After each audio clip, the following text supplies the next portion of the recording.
कायदे में सत्संग वो है, सत्संगी वो है जिसके परिवार में सत्संग पहुंच जाए। आप सत्संग में आ रहे हैं, अच्छा है। अगर आप अपने परिवार को नहीं जोड़ सके, अपने परिवार में सत्संग नहीं जोड़ सके, अपने बच्चों को वैसे संस्कार नहीं दे सके, संस्कार विहीन ही रखा, तो आपका सत्संग में आना, जाना, खाना सब व्यर्थ है। फिर दोबारा इसी परमात्मा के संसार में दलदल में फंसोगे, ऐसे ही जैसे चोट खा रहे हो, फिर दोबारा खाओगे, फिर खाओगे, फिर खाओगे, अनंत जन्मों तक। आपके साथ क्या होना है ये परमात्मा के अलावा कोई नहीं जानता। उसी का ही ये परिणाम है।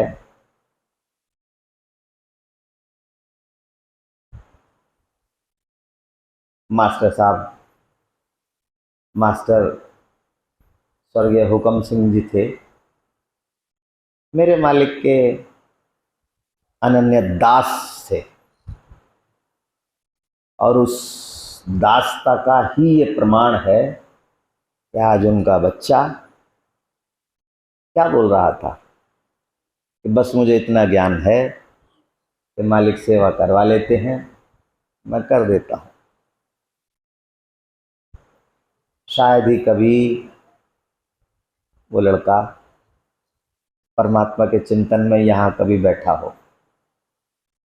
यहाँ लेबर की तरीके से काम करता है। लेबर भी, जो नौकर होता है, वो भी इतनी फुर्ती से काम नहीं कर सकता, इतनी लगन से काम नहीं कर सकता जितने लगन से वो काम करता है। और देखिएगा, मैं एक बात स्पष्ट कर दूं कि परमात्मा कभी किसी का उधार नहीं रखता। आप किसी का उधार रख लेंगे, झूठ बोल जाएंगे, मुकर जाएंगे, उधर आना जाना बंद कर देंगे। पर परमात्मा बिल्कुल न्यायप्रिय है, कभी वो किसी का उधार रखता ही नहीं। अगर ये लेबर कर रहे हैं, अगर ये मजदूरी कर रहे हैं परमात्मा के दरबार में, तो इनको इनका पारिश्रमिक जरूर मिलेगा और मिल रहा होगा। और ये मिलने का ही परिणाम है कि आज हमारे मास्टर साहब का परिवार जो पौधा लगाया था उन्होंने अपने घर में, कितना बढ़िया तरीके से फलीभूत हो रहा है। ये उसका साक्षात प्रमाण है। दूसरी बात, अभी हमारे मास्टर साहब मेरे मालिक के वयोवृद्ध इस मिशन के स्तंभ जो बात कह रहे थे, मैं उसी बात को थोड़ा सा आगे बोलता हूं। देखो, मेरे कहने का अभिप्राय ये है, सत्संग का मूल उद्देश्य ये है कि आपको ज्ञान का अनुभव करवाना, और ज्ञान का अनुभव जो करवाता है वो करवाता है आपका सद्गुरु।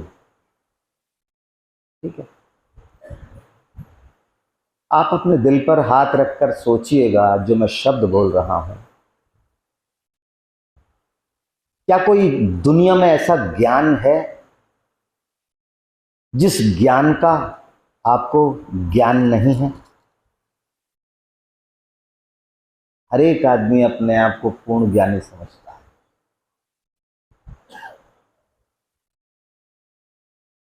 पर उसके बाद भी आप अपने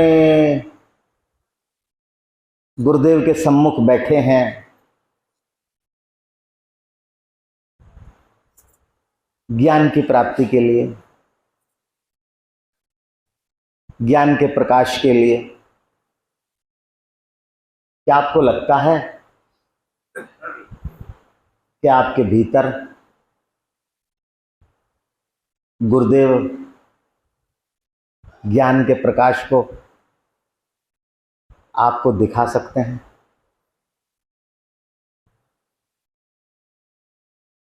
क्या आपको लगता है कि गुरुदेव आपके भीतर ज्ञान के प्रकाश को पैदा करवा सकते हैं? नहीं। वो ज्ञान का प्रकाश आपके भीतर आपका है। गुरुदेव का काम यह है कि उस प्रकाश का, आपके प्रकाश का आपको दर्शन करवाना। ये काम होता है गुरुदेव का।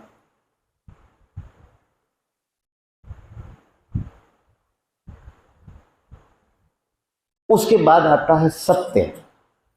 ज्ञान किस चीज का करवाना है? सत्य का। और मेरे ख्याल से सभी लोग ज्ञानी हैं। सत्य केवल, मेरा मालिक बोलता था, सत्य वो होता है जो अपरिवर्तनशील हो, जो इस दुनिया में कभी ना बदल सकता हो, वो सत्य है। और जो चीज बदल सकती है वो सब असत्य है। आज गुलाब का फूल है, मुरझा गया, गिर गया, खत्म हो गया, असत्य है। हर चीज परमात्मा के लगे हुए इस बाजार में सब कुछ असत्य है। सत्य केवल दो चीज हैं, एक स्वयं परमात्मा और एक हम सबको दिखाने के लिए परमात्मा ने बनाई है मृत्यु। सत्य है। परमात्मा कहता है मैं जन्म रोक सकता हूं, जन्म बदल सकता हूं, पर मृत्यु अटल है, अटल। जो चीज मैंने संसार में भेजी है उसको बुलाने का दायित्व मेरा।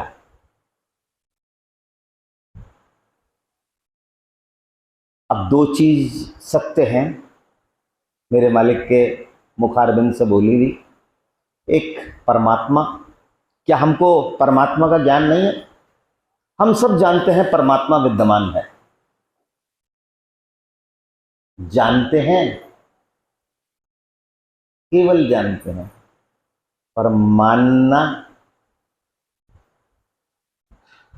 बहुत कम के बस की बात है। मानता वही है जिसने अपने इष्ट को, अपने इष्ट की दास्ता स्वीकार कर ली।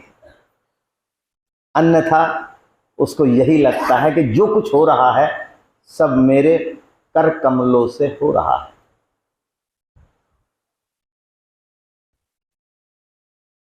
पर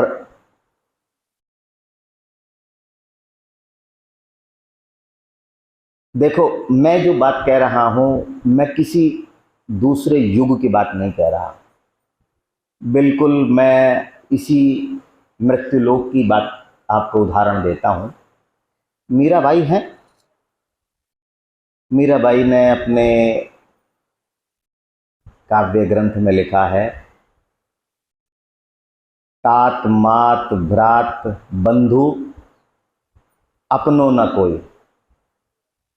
मेरा न बाप है, न माँ है, न बाप है, न बंधु है, मेरा कुछ है ही नहीं इस संसार में। जब मेरा इस संसार में कुछ है ही नहीं, जब मेरा कोई बिगाड़ नहीं सकता, क्योंकि मेरा इस संसार में कुछ है ही नहीं। मेरा संसार में केवल एक ही है, परमात्मा, भगवान कृष्ण। उनको वो स्थिति प्राप्त करने में कितना, प्राप्त करने के बाद, प्राप्त करने से पहले कितना उनको परिश्रम करा होगा उस चीज के लिए, और प्राप्त करने के बाद कितनी सुखद अनुभूति हो रही होगी। जिसने कह दिया कि ना मेरा माँ है, ना बाप है, दुनिया में कोई है ही नहीं केवल परमात्मा के अलावा। उस अवस्था को बोलते हैं, जो मास्टर साहब बोल रहे थे, मैं ही परमात्मा हूँ और परमात्मा ही मैं है, जो हमारे वेदों में कहा गया है अहम ब्रह्मास्मि, वो अवस्था मेरे विचार से यही है कि मुझे इसका ज्ञान हो गया। जब ज्ञान हो गया तो मैं स्वयं परमात्मा। परमात्मा कहाँ निवास करता है? हमारे भीतर निवास करता है।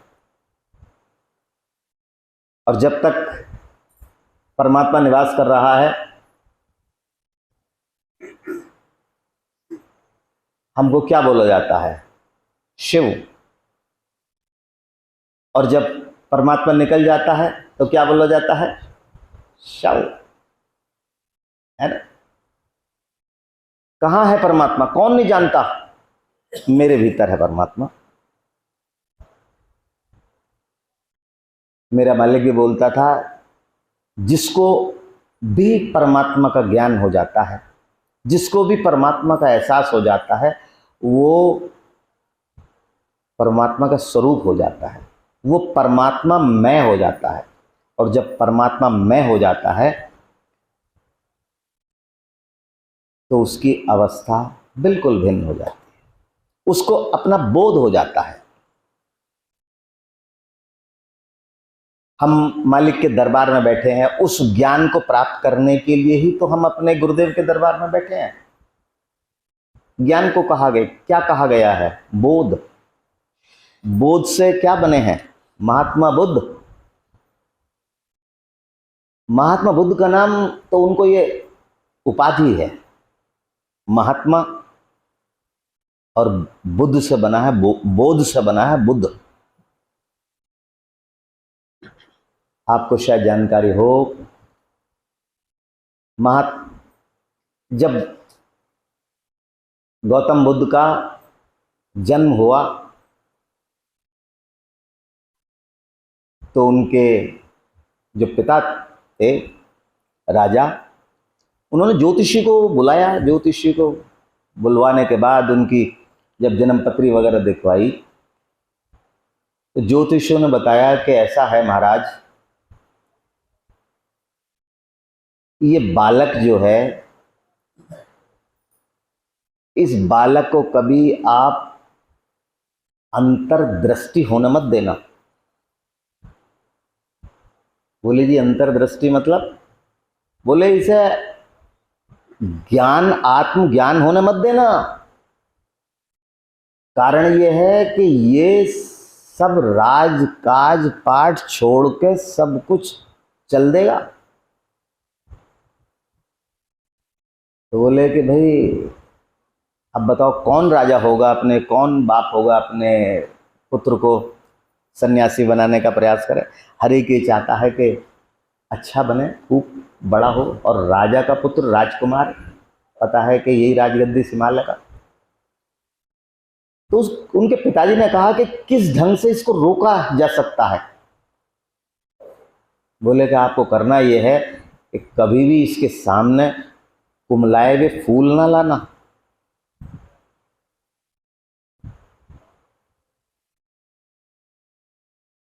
कभी भी इसके सामने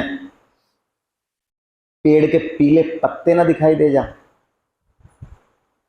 कभी भी इसको कोई बूढ़ा व्यक्ति ना दिखाई दे,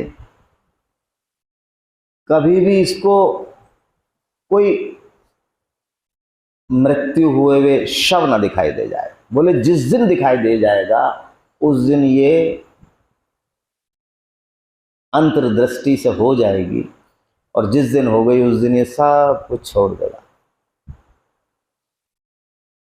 अब राज आदेश ऐसा हुआ कि उसकी बगिया के सारे गुलाब के फूल जो मुरझाने वाले हों पहले ही तोड़ दिए जाएं, पीले पत्ते होने से पहले ही तोड़ दिए जाएं, कोई उसे बूढ़ा व्यक्ति दिखाई ही ना दे,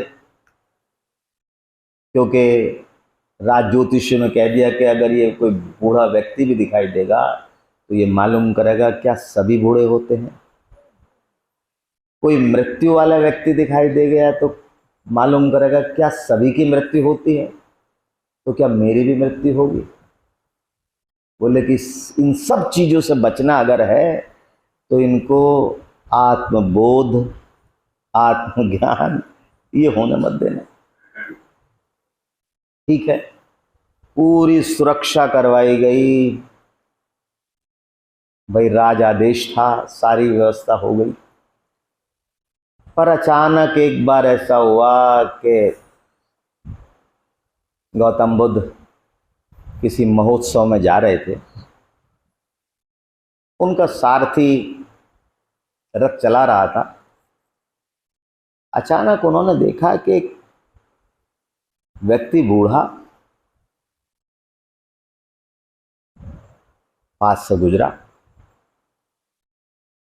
तो गौतम बुद्ध ने कहा कि भाई ये क्या है, क्या हुआ? बोले महाराज ये कहना तो नहीं चाहिए क्योंकि राज आदेश है,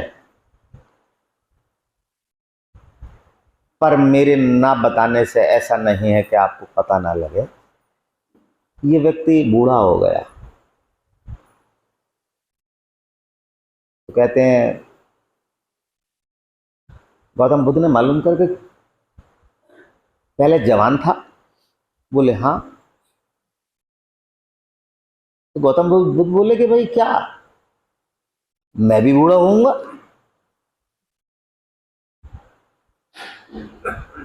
तो सारथी ने कहा महाराज क्षमा करना, राज आदेश भी है, पर विडंबना यह है कि मुझे सत्य बोलना पड़ेगा। बोले कहा हाँ महाराज आप भी बूढ़े हो गए। तो इतने वो बूढ़ा व्यक्ति गुजर गया। रथ चल रहा था तो उन्होंने सारथी से कहा रथ रोको। बोले क्यों महाराज? बोले कि मुझे जाना पसंद नहीं लग रहा, रथ मोड़ो। तो रथ रुका ही था, मोड़ ही रहे थे। कहते हैं अचानक एक शव दिखाई दे गया। गौतम बुद्ध बोले कि ये क्या है?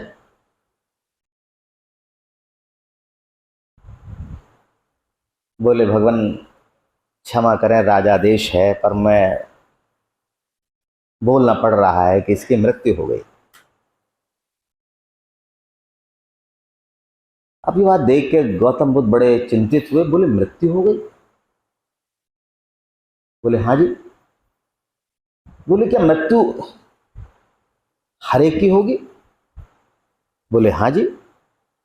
बोले क्या मेरी भी होगी? बोले हाँ जी। रथ मोड़ रहे थे। गौतम बुद्ध ने कहा भाई अब मोड़ो या मत मोड़ो, मेरा काम तो हो गया। मुझे बोध हो गया, ज्ञान हो गया। बोध से ही बना है बुद्ध। बोध कहते हैं ज्ञान को।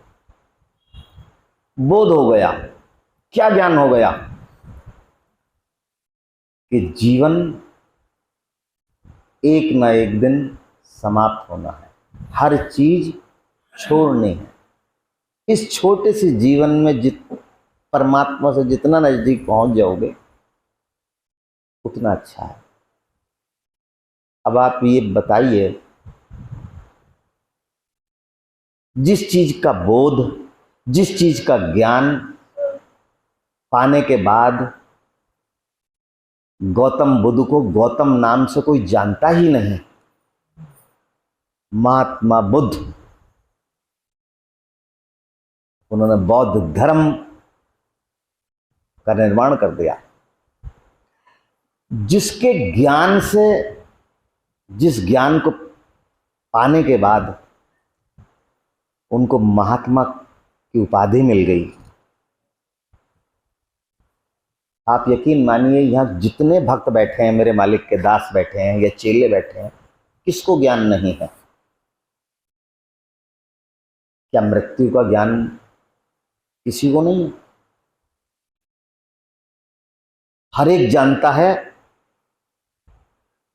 कि मेरी भी मृत्यु होनी है। या ऐसा कोई है जिसे ये ज्ञान हो कि भाई मेरी मृत्यु नहीं होगी? हर एक जानता है कि बूढ़ा मैं भी हो रहा हूं और बूढ़ा होऊंगा ही होऊंगा। वो महात्मा बुद्ध थे, वो गौतम बुद्ध थे, इतना ज्ञान प्राप्त होने के बाद महात्मा बन गए। और एक हम हैं, रोज अधिकतर अपनी आंखों से शव जाते देखते हैं, कुछ देर के लिए हम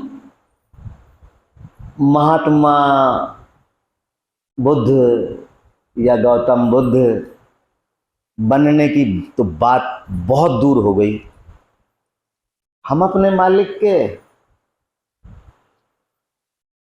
दास भी नहीं बन पा रहे, भक्त भी नहीं बन पा रहे। सबसे प्राथमिक अवस्था है भक्त की, जो भक्ति करता है दासीय भाव से, हम वो भी नहीं बन पा रहे। हम चेले बने हुए हैं। बुद्धि चलती है, चलायमान बुद्धि है। जिसकी चलायमान, मालिक बोलते हैं, जिसकी चलायमान बुद्धि है वो चेला है। और जो अपने गुरुदेव का दासीय भाव से भक्ति करता है उसको कहा गया है भक्त। और दास उसको बोलते हैं जिसने अपने मालिक की दासता, गुलामी स्वीकार कर ली। और गुलाम की तो बात ही छोड़ो, गुलाम तो वो है कि बैठ जा तो बैठ गया, मेरा कुछ रहा ही नहीं। गुलाम का मतलब है कि उसने अपना समर्पण अपने इष्ट में कर दिया, अब मेरा कुछ रहा ही नहीं। जो मेरा है वो तेरा है, जो तेरा है वो मेरा है। हम लोग, बहुत मोटा उदाहरण दे रहा हूं, हम लोग ट्रेन में सफ़र करते हैं, क्या लिखा होता है? रेल हमारी संपत्ति है?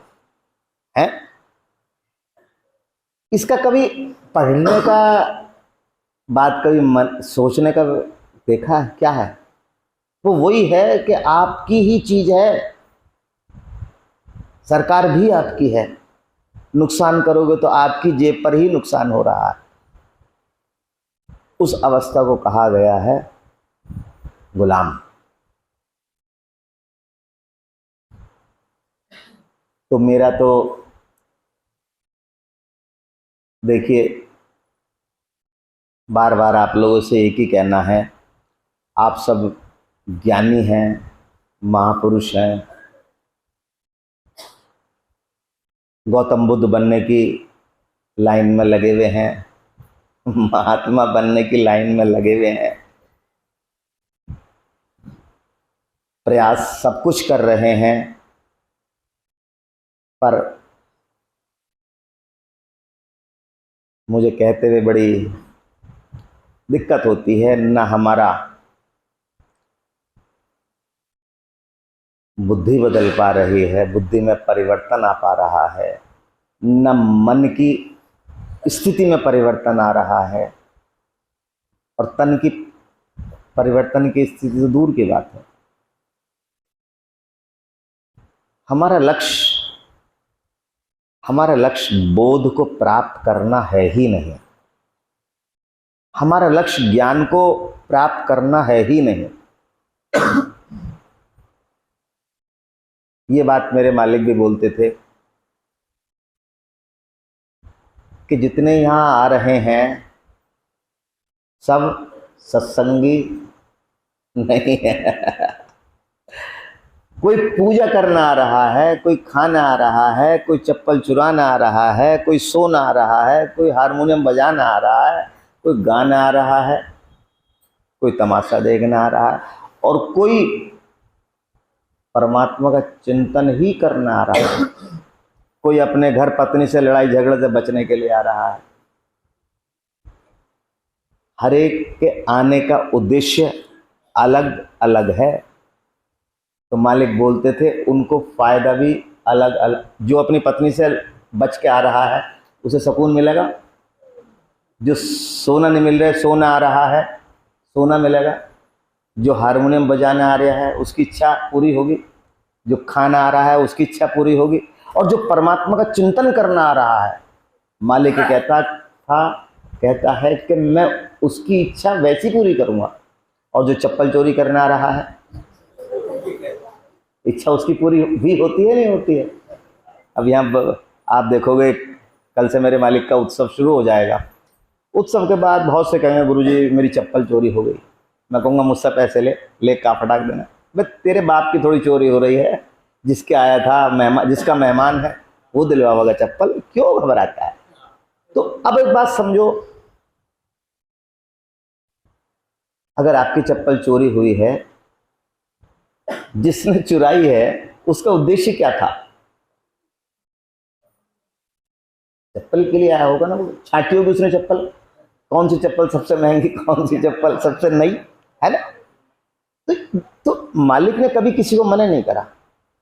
मालिक का कहना था जिसको दिया वो गया, जिसको नहीं दिया वो गया। उन्होंने रोका बहुत कम को है, ये समझ लो। स्पष्ट बात कह रहा हूं। तब अगर आप ये सोचते हैं कि आपका काम नहीं हुआ तब भी आप नहीं आने गए, और काम हो गया तब भी आप नहीं आने गए। पर कुछ हैं मेरे मालिक के दास, उनको रोका हुआ है। उनकी इच्छा सांसारिक काम की है ही नहीं। जिस काम की इच्छा है, जब तक उनका काम पूरा नहीं होने का तब तक परमात्मा रोके रखेगा। ये होती है दासीय। उनकी सेवा, वो गुरुदेव की सेवा नहीं करते, मुझे कहने में संकोच नहीं है, गुरुदेव उनकी सेवा करते हैं। अगर वो जरा सी भी किसी मुसीबत में होते हैं तो उनका मालिक उनके आसपास पूरी निगरानी रखता है, पूरी निगरानी रखता है। इसलिए निगरानी रखता है कि वो उसका तो कुछ रहा ही नहीं, सब मालिक का है। अब जब सब मालिक का है तो मालिक को तो अपना काम तो करना ही पड़ेगा। आपका काम वो था, खाए चल दिए, चप्पल ठाया चल दिए, गाया बजाया चल दिए, सोया साया चल दिए। हर एक की अपनी अपनी इच्छाएं हैं, अपनी अपनी अवस्थाएं हैं। और देखिएगा, मैं आपसे एक बात और कहता हूं, जो भी जिसका कोई ऐसा काम हो जो सांसारिक, आर्थिक, मानसिक, चाहे परमार्थ का, आप सुबह की सभा में बैठकर मालिक से कहोगे ये काम होना ही चाहिए। आप मन से मालिक की 5 सभाएं करें और आप अनुभव करेंगे कि आपने जिस भी चीज़ की कामना करी होगी, मेरा मालिक आपको वो चीज़ से हर्ष देगा, आपको पता भी नहीं लगेगा। ये उसकी दया है।